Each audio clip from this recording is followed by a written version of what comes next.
What's your emotion right now? Disappointment, mostly. Probably a whole bunch of other things in there, but enormously disappointed. I thought the players, they left it all out there. We just went. I mean, there's 3 close ones in a row. We've won 2, and could easily have been a similar situation. We've handled those close games pretty well, and the rational part of my mind thinks, I'm sure there's some positives in the game somewhere, but the emotional part of me is just not feeling any of them just at the minute. So we competed with a good side and we fell just short. Did so much right though, as you say. It must be hard to see the positives, but did so much right. Do you think it's obviously one that got away from you guys in the end? Yeah, I mean, of course. I think looking back with hindsight, lots of things you would do differently. Players, coaches, I think.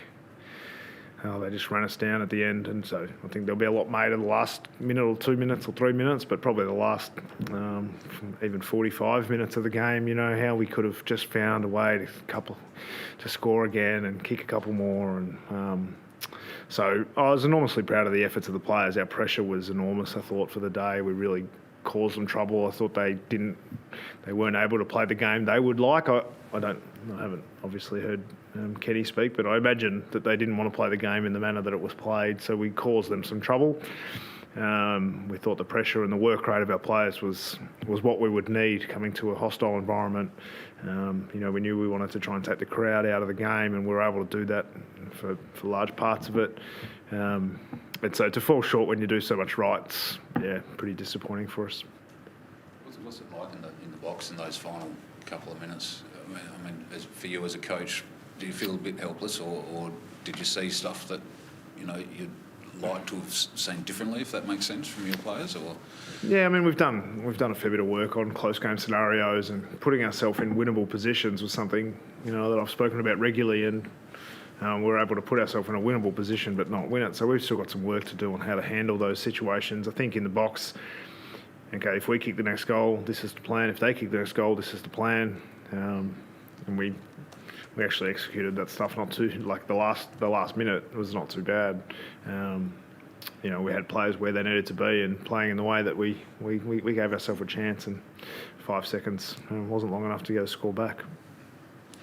Despite that disappointment, I mean, it is another piece of evidence for your players that they are heading in the right direction. Do you feel like that will sort of override the disappointment in time?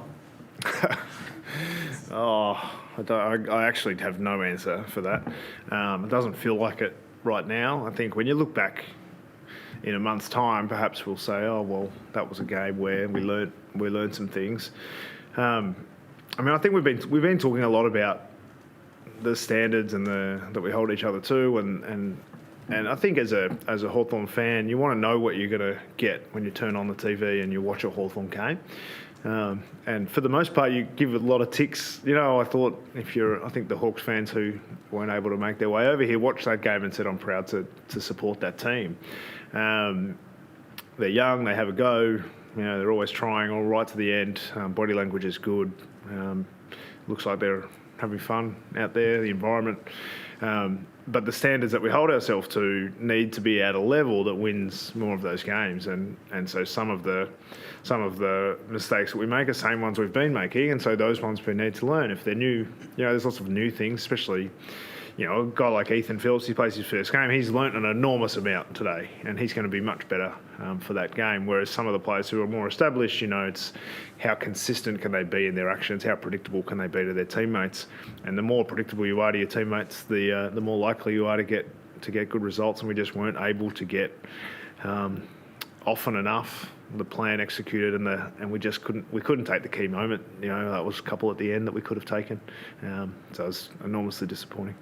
And the territory battle was one that was on your terms for 3 quarters, and then they flipped the script dramatically. Was that just them? Do you feel like it was them chancing their arm and taking risks because they had to, or did you guys do something a bit different in that 4th quarter that you'd take back? They've been in that situation a lot. I think games at Adelaide Oval territory is really important, and I thought that the way they set the game up in the last quarter was was pretty smart. We it wasn't our plan to play in a defensive manner. We would have loved to continue to score and find a way, and that's our growth. I'm sure one of the learnings from the game. I haven't finished ruminating on it yet, but thinking about how we can find ways to score when we're in front, because the natural instinct is to tighten everything up and play conservatively, and as a result, I think the inside 50 count in the last quarter was like 22-4 or something. We lose contested possession by 20, so we end up, we're plus 17 in that stat at 3/4 time. So we lose the contest and we lose the territory battle, and how we can, as a young group, fight against human nature, which human nature is telling us. Tighten everything, play conservative. And we want to probably find a way to do the opposite, particularly in the first period of that quarter.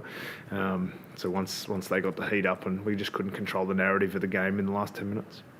How do you balance your message to the players after that then? I mean, I've touched on that there was so much good stuff and then you don't get the results. But how do you, I guess, balance the pros and cons from that game in what you tell your players or the message to your players?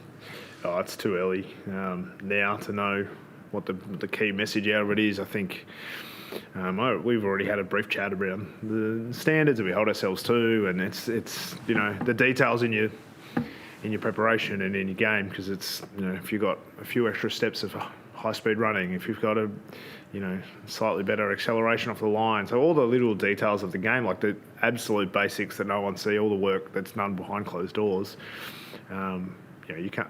We obviously look technical, tactical aspects of the game that'll happen during the week. But were you a good teammate today?